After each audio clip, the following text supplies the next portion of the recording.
Salut et bienvenue à une autre illustration de notre pasteur Koumoui. Cette illustration de notre Koumoui très béni. Ouais, je veux que vous regardiez dans Ézéchiel. Ézéchiel chapitre 33, verset 44. Ézéchiel chapitre.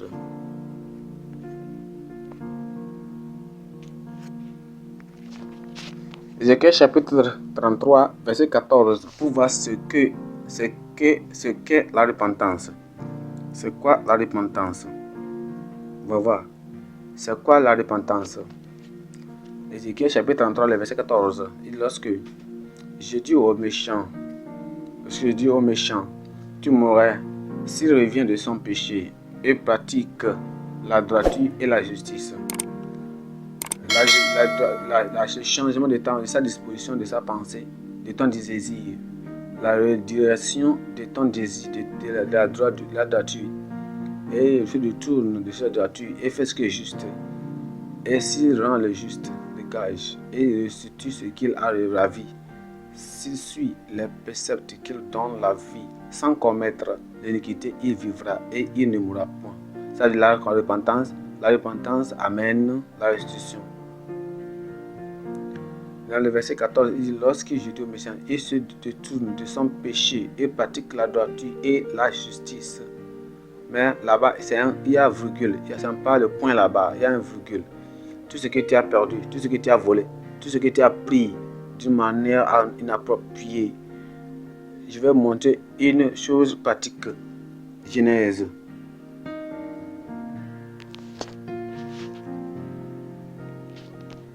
Voyons dans Genèse. Genèse chapitre 20. Genèse chapitre 20. Genèse chapitre 30, s'il vous plaît. Genèse chapitre 30. Genèse chapitre 30, le verset 20. 30, le verset 20. Il dit, retourne à son mari. Retourne Dans Genèse chapitre 20, le verset 7 et 8.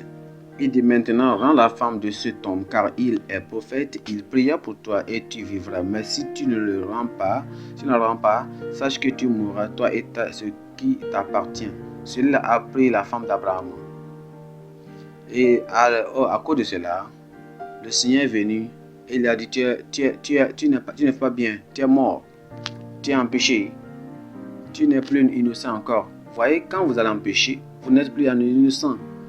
Ça peut être que vous pouvez être innocent 40 ans, 50 ans. Du moment où vous allez en péché, vous péchez, vous n'êtes plus saint, vous n'êtes plus saint, vous n'êtes plus beau, vous n'êtes plus saint pur devant le Seigneur. Alors le Seigneur lui a dit, maintenant tu es en péché, maintenant tu es mort, tu as été négligé, tu as rétrogradé. Mais il y a quelque chose que tu peux faire, tu peux te repentir, tu peux restaurer.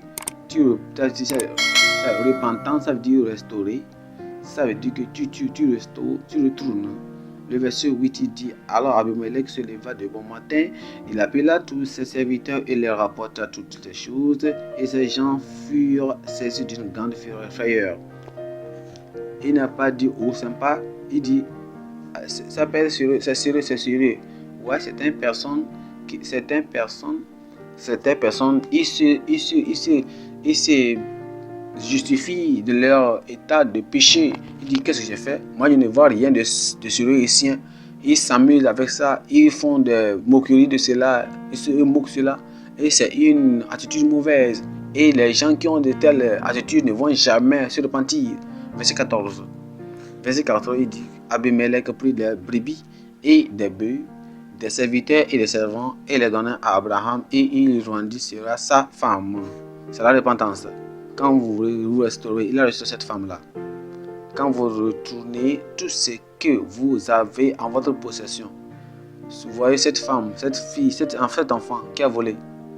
Et souvenez-vous, cet enfant, si supposons un enfant qui a volé la viande et la maman l'y a vu et en train de manger la viande, il dit maman, désolé. Et en disant maman désolé, il est en train de quoi? De crocher la viande.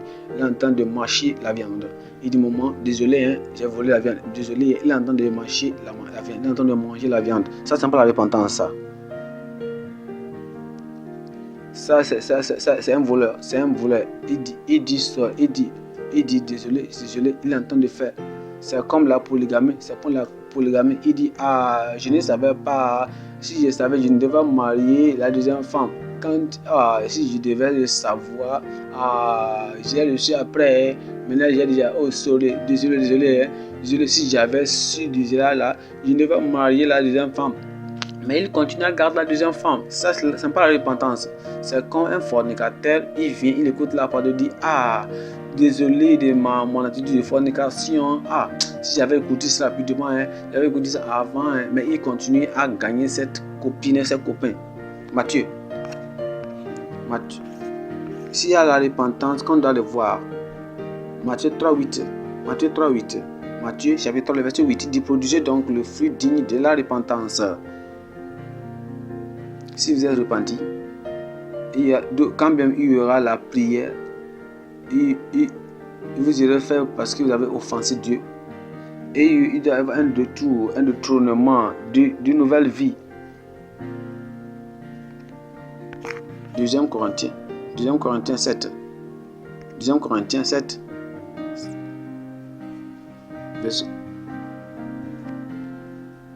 Verset 10 et 11. En effet, la tristesse selon Dieu produit une repentance à salut dont on ne se repent jamais, tandis que la tristesse du monde produit la mort. Et tout ce qu'ils avaient fait, vous suivez le Seigneur, vous allez abandonner ceci. Et ce qui fait, et vous êtes, dans le verset 11, il dit, et voici cette même tristesse selon Dieu, cette même tristesse, repentance. Quel entrepreneur, quel empressement n'a-t-elle pas produit en vous? Quelle justification, quelle indignation, quelle crainte, quel désir ardente, quel zèle, quelle punition vous avez montré à tout égard que vous étiez pieux dans cette affaire. Oui, quand un enfant, vraiment, quelqu'un vraiment se repentit, alors cette personne, il va dans les mauvais ou les choses. Il y a là où il y a le péché, il va là-bas, il va vers là. Il doit prendre soin des types de conversation il fait une telle de conversation, il pose ces questions à la femme, à cette femme, à ce sexe opposé. Il pose certaines questions qui sont tellement sensibles, une question qui amène à l'immoralité. Il pose des questions à cette femme, à ces hommes. Et c'est mauvais. Ça, c'est quoi? Mais quand il se repentit, c'est celui-là, il décide de celui-là, il se repent de celui-là, il ne fait plus encore cette personne-là. Mais si cette personne qui dit que je suis né de nouveau, mais cette personne continue, il ne se tient pas, il ne considère pas ce qu'il sait voir, il ne considère pas ce qu'il dit, ce qu'il pense, ce qu'il fait, ou ce qu'il devait dire. A dit, maintenant je suis né de nouveau. Il faut se partager. Il évite toutes choses qui peuvent l'amener dans le péché. Il évite toutes choses qui peuvent l'induire dans le péché, dans la colère. Maintenant, quand vous êtes né de nouveau, maintenant, ces choses-là, et vous voyez que le péché est en train d'arriver, vous quittez. Et quand vous voyez que ce péché est en train d'arriver, vous fuyez de ce lieu. Vous taisez. Parce que ceci-là, ça vous amène à l'indignation, à une chose qui ne sera pas justifiée par Dieu. Alors vous invitez ça et vous haïssez le péché. Vous craignez le péché. Et il dit celui qui est enfant de Dieu, il doit prendre soin afin qu'il ne tombe. Parce que si tu n'évites pas, tu vas encore retomber dans tes vomis. C'est ça, c'est comme ça, ce qui arrive à beaucoup de personnes. Il croit qu'il est né de nouveau. Maintenant, avant que vous ne sachiez, il est tombé encore dans le péché. Il ne pense pas de cela. Il faut avoir quoi? Il faut se méfier. Il n'y a pas l'intention, il n'y a pas la haine contre le péché, il n'y a pas la haine contre le mal. Alors si ces choses ne sont pas en toi, il dit quand tu es dans le péché, tu n'as pas la joie, tu n'as pas pu, si je vais à l'église et on lit la Bible, tout cela c'est sombre pour moi. Mais quand maintenant je suis en train de repentir, maintenant je vais servir Dieu d'une manière appropriée et juste. Vous voyez, certaines personnes de l'église, ils ont été disciplinés à cause parce qu'ils ont commis le péché. Le moment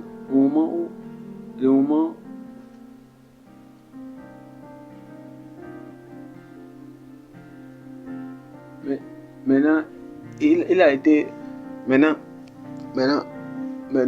il a fait, et maintenant on l'amène encore dans l'église. Maintenant qu'il a été discipliné, le péché qu'il avait fait, il s'est repenti. Il revient à l'église, on dit mais reviens, on le restaure, il continue à faire. Maintenant, il vient maintenant, au lieu de continuer à travailler et à faire les choses qui est normales, et maintenant, on servir Dieu et se méfier de n'est pas encore dans le péché de ces choses-là, mais même le péché qu'il a fait d'autres personnes n'a pas repenti. Cette personne va chercher à pouvoir le mettre encore en bas, à le faire chuter. Alors la personne doit faire quoi? Être très éveillé, se méfier, de pouvoir ne pas tomber encore dans le péché. Merci, je crois que vous êtes bénis à travers cette illustration de notre pasteur Koumoï. Que cette illustration ne meure pas auprès de vous. Continuez à la partager aux autres personnes, que les autres personnes aussi soient bénies à travers cette illustration. Que le Seigneur vous bénisse. C'est pour la semaine prochaine, on va se rencontrer pour une illustration de notre pasteur Koumoï.